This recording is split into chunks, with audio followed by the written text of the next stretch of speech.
Hi everyone. Today we're gonna paint this flower using these two watercolor paints, Naples Yellow and Rose Madder. I like to use a ceramic plate to mix my paints.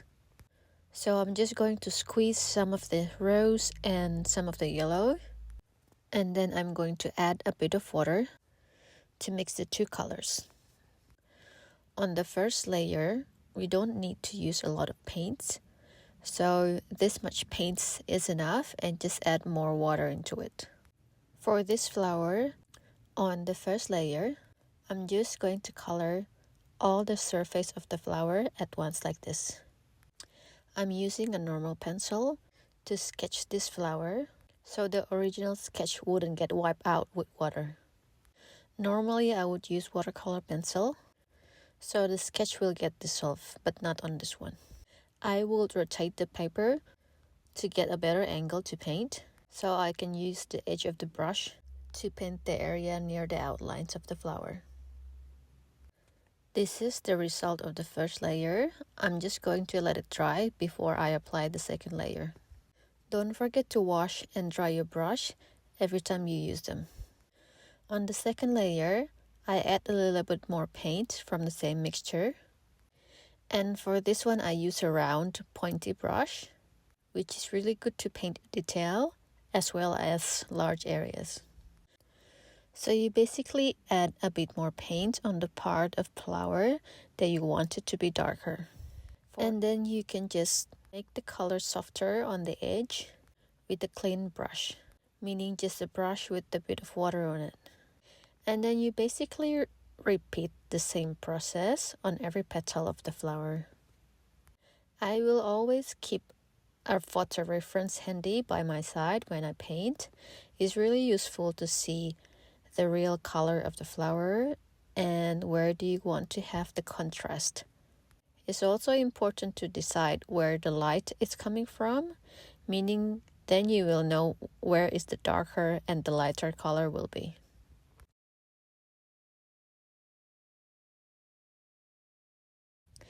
This is the two paint brushes I'm using for these videos.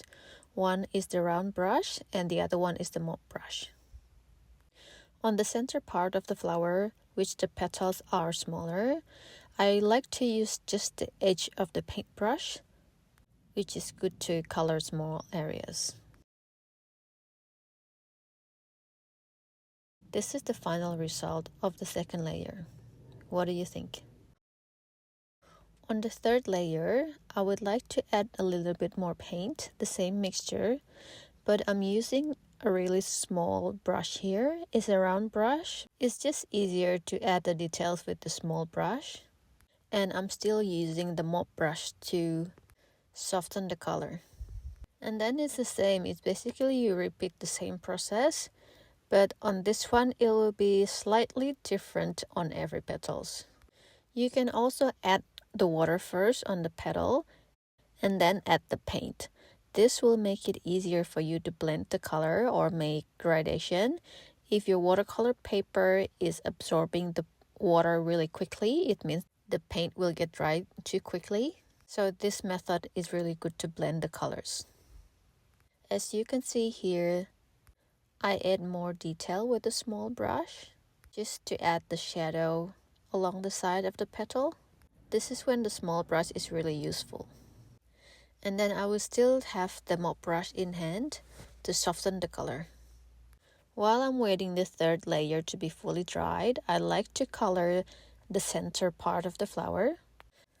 I use a little bit of orange and then add it to the mixture. And then I basically create the small lines to imitate the stigma of the flower. And then just repeatedly make the small lines following the shape of the stigma. And then I will use a little bit of yellow on the end of the stigma and mix it with a little bit of orange. As I work on the painting, I realized that the sketch of the pencil looks too strong, so I decided to try to use an eraser. And then surprisingly, it actually works. It erased a little bit of the outline. So I decided to erase most of the outline of this flower Just remember to let the paint fully dry before you do this. Now you can see that the outline is much softer than before. Now I'm just adding a bit more contrast on this flower. And then I also sometimes just paint really thin outline along the side of the outline of the flower to add more detail and refine the shape of the flower. And then you can use a slightly bigger brush to soften the color. And then that's it. I think our painting today is done. What do you think of the final result? Do you like it? I use slightly different method to paint the flowers on each flower painting that I made. If you haven't watched my previous flower tutorial videos, go ahead to my channel and check them out. You will learn different techniques and have different experience when you paint a different kind of flower. If you like my video and you find it useful, please do subscribe to my channel. It will definitely give me the support that I need to keep making these flower tutorials videos for you. What I love about watercolor painting is if you have leftover paint on your plate, you can just cover it with plastic and then you can just simply use it again some other time. If you haven't heard about me, my name is Keishart and I'm a watercolor artist from Australia. If you love watercolor paintings, go ahead on my website and check them out. I also have free sketches for you to download.